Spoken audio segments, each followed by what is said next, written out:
Assalamualaikum warahmatullahi wabarakatuh. Alhamdulillahirabbil alamin wassalatu wassalamu ala asrofil anbiya'i wal mursalin sayyidina wa maulana Muhammadin wa ala alihi wa sahbihi ajmain amma ba'du. Puji syukur kita panjatkan kehadirat Allah Subhanahu wa taala atas segala rahmat kasih sayangnya pada kita semuanya, sehingga pada kali ini kita diberikan kesehatan jasmani dan rohani, keimanan dan ketakwaan kepada Allah Subhanahu wa taala. Salawat serta salam mari kita haturkan kepada junjungan kita Nabi besar Muhammad Shallallahu Alaihi Wasallam, yang mudah-mudahan kita semuanya tergolong menjadi umatnya yang Allah mudahkan istiqomah dalam menjalankan segala apa yang telah diperintahkan oleh baginda Rasulullah Shallallahu Alaihi Wasallam. Anak sekalian yang dirahmati Allah Subhanahu Wa Taala, alhamdulillah mudah-mudahan kondisi anak-anak sekalian dalam kondisi sehat walafiat, begitu juga untuk ayah bunda dan kita semuanya. Sehingga Allah mudahkan hari ini kita menjadi lebih baik dari hari kemarin dan dimudahkan dalam segala aktivitas kita semuanya. Amin amin ya rabbal alamin.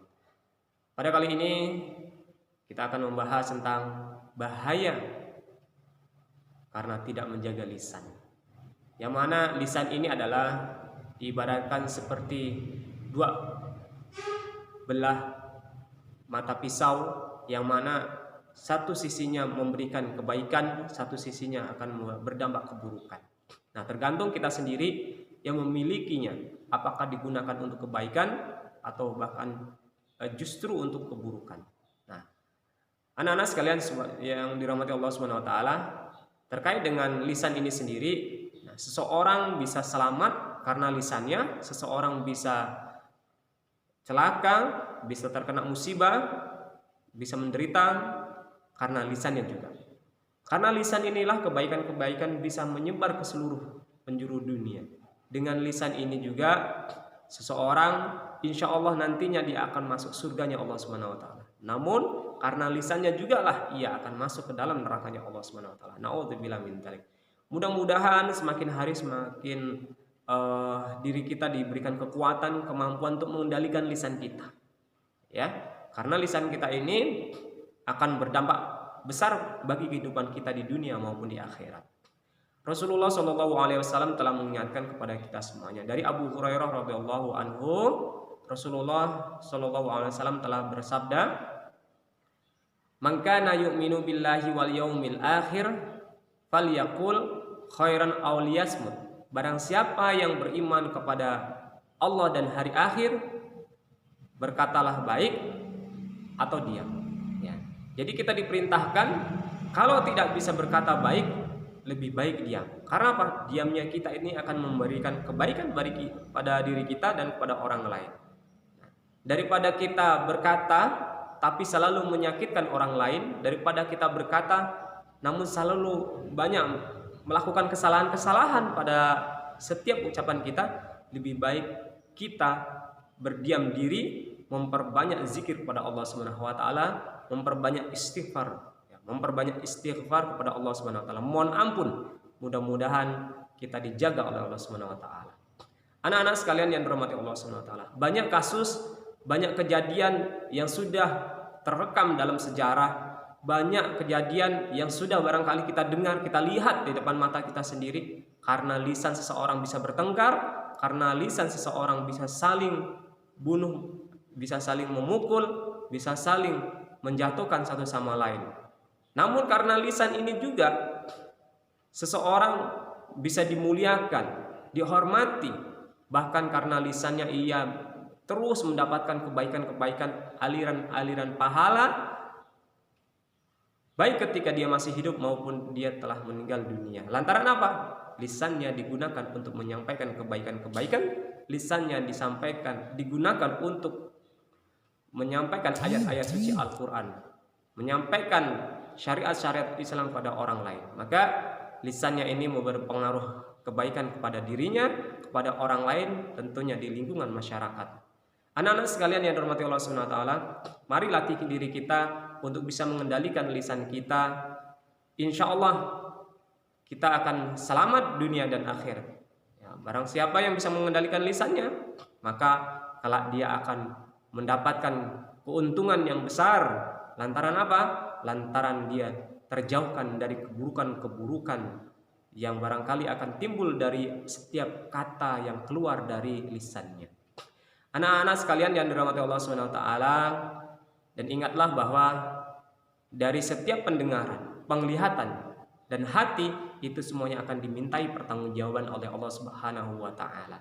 Tentu pertanggungjawabannya bukan hanya sekedar ditanya, akan tetapi ada konsekuensinya, ada hukumannya apabila kesalahan-kesalahan itu merugikan orang lain, lisan kita itu melanggar syariat Allah Subhanahu wa taala. Di antaranya apa? Di antara mungkin menyampaikan kebohongan atau bahkan kali menyinggung perasaan orang lain, menyakiti hati orang lain. Perbanyak kita tobat kepada Allah Subhanahu wa taala. Barangkali masa lalu kita sudah banyak hal-hal yang kita sampaikan dari lisan kita ini penuh kebohongan-kebohongan. Barangkali dari lisan kita ini banyak menggoreskan luka, sakit, menyinggung perasaan orang tua kita, menyinggung perasaan teman-teman kita. Maka perbanyaklah memohon ampun kepada Allah Subhanahu wa taala sambil memperbaiki diri, memohon ampun kepada teman-teman kita yang barangkali pernah tersakiti. Dan beruntunglah bagi kita apabila kita berusaha terus untuk memperbaiki diri. Kenapa? Karena Rasulullah sudah memberikan gambaran orang yang beruntung itu adalah orang yang hari ini lebih baik dari hari yang kemarin. Hari ini lebih baik dari hari yang lalu.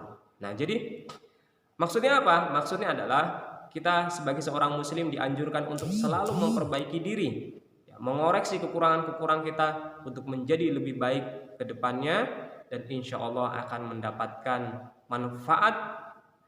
Dan tentunya harapannya kita semuanya selamat dari lisan kita, selamat dari pertikaian keluarga, pertikaian dengan teman. Insya Allah kita kelak akan dimudahkan oleh Allah Subhanahu wa taala memasuki surganya. Karena apa? Karena lisan kita, ya. Dan sebagian ulama juga ada yang menjelaskan, wallahu a'lam bishawab, seandainya kita diberikan kewenangan untuk memberikan kertas kepada malaikat pencatat amal, maka kita akan lebih banyak diam. Karena apa? Barangkali catatannya itu terlalu banyak. Ya, kita akan melihat bagaimana selama ini ternyata lisan kita banyak mengucapkan hal-hal yang kurang baik, dan itu akan berpengaruh begitu beratnya nanti pertanggungjawaban di hadapan Allah Subhanahu wa taala. Terus berbanyak mohon ampun kepada Allah. Mudah-mudahan kita semuanya diberikan kemudahan-kemudahan untuk memperbaiki diri, menyampaikan kebaikan-kebaikan, membaca Al-Qur'an, basahi lidah kita dengan istighfar kepada Allah Subhanahu wa taala. Perbanyak kita untuk berzikir kepada Allah Subhanahu wa taala. Insyaallah lisan kita akan memberikan kebaikan, menambah pahala bagi kita, bukan justru sebaiknya menambah keburukan dan mengantarkan kita celaka di dunia maupun di akhirat nanti. Nauzubillah min dzalik. Akhirul kalam, mudah-mudahan ini semuanya bermanfaat bagi kita sebagai pengingat bagi kita semuanya untuk selalu menjadi lebih baik, dan sampaikanlah kebaikan-kebaikan kepada orang lain.